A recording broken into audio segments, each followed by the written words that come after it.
What do you reckon then?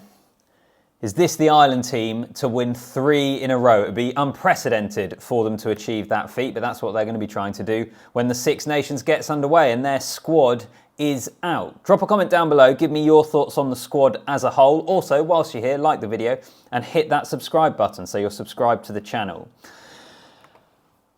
It's interesting with Ireland and the kind of question of how will they get on this Six Nations, because there is a bit of a perception that they've dropped from the admittedly incredibly high levels that they have achieved previously.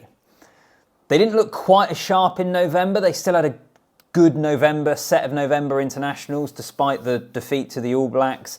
Andy Farrell isn't coaching the team either. He's on Lions duty. I'd imagine he's still going to have a fair bit of communication with the camp, but he's not the guy in there every day of the week leading it. So there is this kind of feel of how good are this Ireland team going to be? Well, I tell you what, when you look at that squad, it is still a very, very, very strong team. And actually, I think it's a stronger team than we saw in November, because Conan and Sheehan, they're returning, Jimmy O'Brien, Ryan Baird. I think there's actually better strength in depth in this squad than we saw in November. That's going to help. That is going to bolster some of those positions. With Sheehan in particular, I think it's interesting to see how much we see of him. Such a serious injury. I'd imagine we'll see him in the Champions Cup this weekend. Maybe he then gets on the bench for the Ireland game, but he's such a good operator. If he is somewhere close to his best, back to his best, then surely he's going to be involved. But I think the fact that they've named 4 hookers in this squad maybe just suggests they're not too sure on exactly where Dan Sheehan is going to be. We'll wait and see. But overall, I think it is such a strong squad, despite the fact that there is this perception, there's this feeling that Ireland aren't as good as where they once were. We'll wait and see. The squad to me still looks really, really good. Despite that, and despite the strength of this squad and how settled it feels, did you expect more fresh faces, them to mix it up a little bit? Partly because Farrell's not there. Partly because I think one argument that could be made, or one perhaps criticism towards Ireland in November when people felt they weren't as good, was that it was a bit more stale. The attack didn't look quite as sharp. Some of their set piece didn't work quite as well as we've seen it previously. So would you have expected a Tom Ahern, Ollie Jaeger, Hodnett and Coombs are often names you see people saying should be involved. Would you expected players like that to be involved, to maybe give it a bit more of a freshen up, a fresher feel to the squad? Because at the moment, I look at that team, and yeah, there are some newer names in there. I'm going to get onto the fly half and Prendergast in just a moment. But overall, it is an Ireland squad that we're pretty accustomed to seeing on the whole. And I suppose the counter-argument to the get some new faces in there, freshen it up a little bit, is you're the back-to-back champions. This has worked. Even Ireland, not necessarily always at their best, have still been very, very good. So why do you need players in there? And maybe some of those players, this setup, for whatever reason, don't view as international level or fitting into the way this team operates.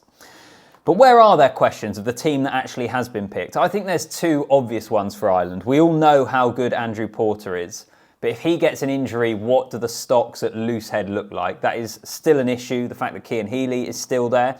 Are they going to go down the Leinster route?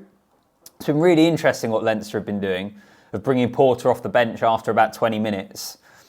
Do Ireland look to do something similar, just to manage some of his minutes? Because Porter has been having to do a lot of heavy lifting. Like in those big games, Porter is having to go 80 minutes, which you hardly ever see really for a front row these days. So Loosehead is one concern, I guess you'd say. Scrum half is the other.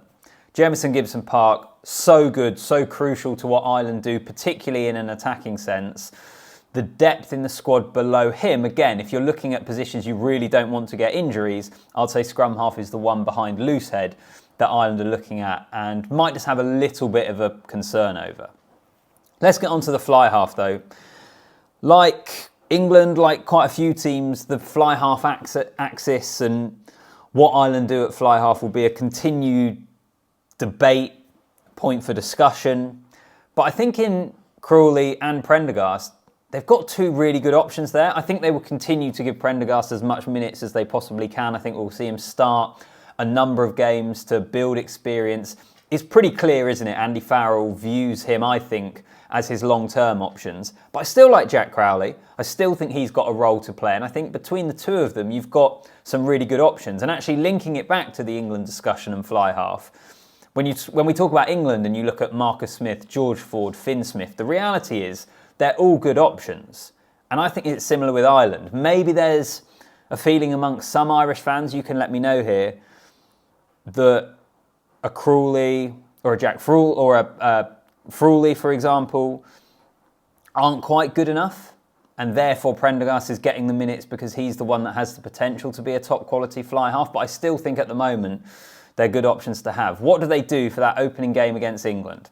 In Dublin, that helps. Do you go with Jack Crawley rather than the youngster Prendergast? I'm not sure. I think there's a great chance we see Prendergast starting that game, which would be a huge game for him to come into. We saw him in the autumn and he had some great moments, but what an opportunity that would be for the young man in his early, young international career.